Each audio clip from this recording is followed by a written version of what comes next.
Assalamualaikum warahmatullahi wabarakatuh. Nama saya Tengku Wardina Arini binti Tengku Haizam Rizal dari kelas 2D, kod subjek BCD 1073, ingin membentangkan tentang etika seorang guru. Maksud etika. Etika merupakan prinsip moral atau nilai akhlak atau tingkah laku yang menjadi pegangan seseorang individu atau sesuatu kumpulan. Prinsip moral dan kesedaran akhlak ini tidak boleh dicapai oleh seseorang tanpa menjalin perhubungan sosial dengan orang lain. Menurut Dewan Edisi 40, etika adalah nilai moral yang menegakkan kerja individu atau kumpulan atau persatuan. Prinsip etika antarabangsa untuk orang bekerja dengan kanak-kanak. Yang pertama, menghargai dan menghormati setiap kanak dalam peranan kita sebagai ahli keluarganya dan dalam peranannya sebagai ahli komuniti. Yang kedua, menghormati hubungan kanak-kanak dengan ibu bapanya, saudara-saudaranya, ahli keluarga yang lain dan orang penting di sekelilingnya. Yang ketiga, memudahkan perkembangan optimum setiap kanak-kanak untuk mencapai potensi mereka dalam semua aspek. Yang keempat, bantu setiap kanak yang mempunyai masalah dengan menawarkan perlindungan jika perlu dan menyediakan perniagaan dan pemulihan untuk mengatasi atau menyelesaikan masalah yang dihadapi. Nombor 5. Gunakan maklumat dengan sewajarnya. Menghormati privasi kanak-kanak. Mengekalkan kerahsiaan di mana perlu. Menghormati hak kanak-kanak dan mengelakkan penyalahgunaan maklumat peribadi.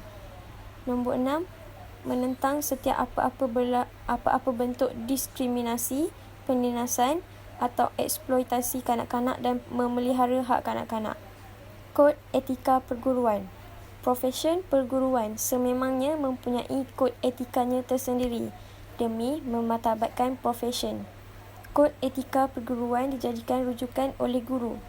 Kepentingan kod etika tidak dapat dinafikan lagi kerana adanya kod etika para guru dapat menjaga tingkah laku sebagaimananya yang patut diamalkan oleh seseorang guru. Pengetahuan tentang etika profesion perguruan adalah amat penting dalam menjalankan tanggungjawab sebagai guru kerana terdapat sesetengah guru yang masih melanggar tata susila perguruan yang harus dielakkan. Tata susila kod etika profesion guru Malaysia. Tanggungjawab terhadap pelajar. Nombor 1. Lebih mengutamakan kebajikan dan keselamatan pelajar daripada hal-hal lain. Nombor 2.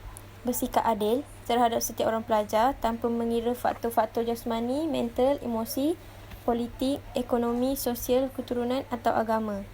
Yang ketiga, merahsiakan maklumat iktisas atau sulit mengenai pelajar kecuali kepada mereka yang berhak mengetahuinya. Yang keempat, membimbing atau mengajar seseorang pelajar dalam darjah sendiri atau dalam mata pelajaran yang diajar di dalam bilik darjah tanpa sebarang bayaran.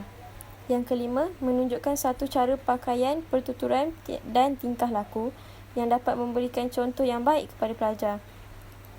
Yang keenam, memelihara dan memperbaiki kecekapan iktisas melalui pengkajian, lawatan dan menghadiri kursus iktisas, persidangan, mesyuarat atau seminar supaya pengajaran kami mencapai mutu yang setinggi-tingginya.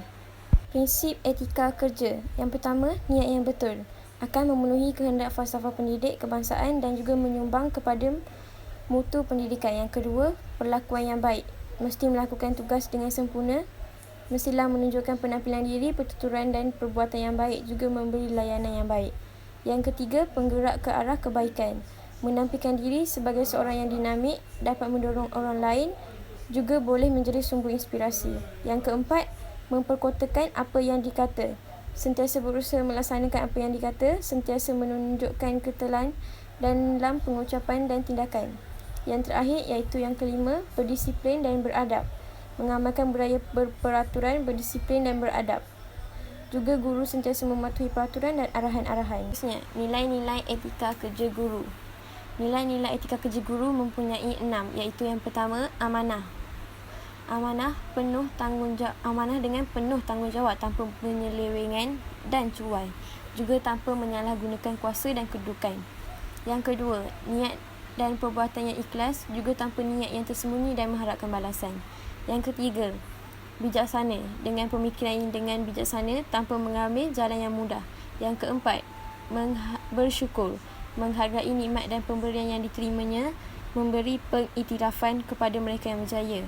Yang kelima, iaitu dedikasi, berminat dan rela berkorban masa dan tenaga, juga bekerja tanpa jemu dan bosan.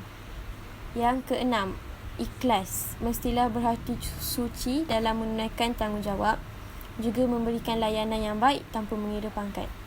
Yang terakhir, iaitu yang ketujuh, penyayang, menghargai dan mengambil berat, juga sifat pemaaf dan penyayang. Seterusnya iaitu isu-isu etika.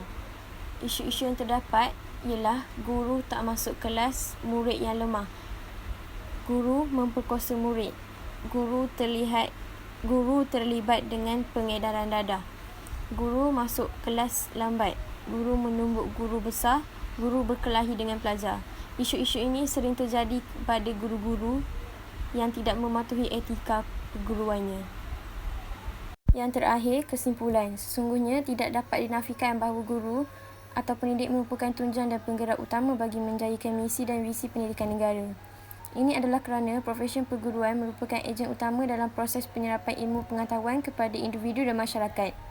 Dalam era globalisasi, peranan guru atau pendidik menjadi semakin kompleks dan mencabar bagi melahirkan pelajar yang berkualiti, khususnya dalam memperkasa jati diri.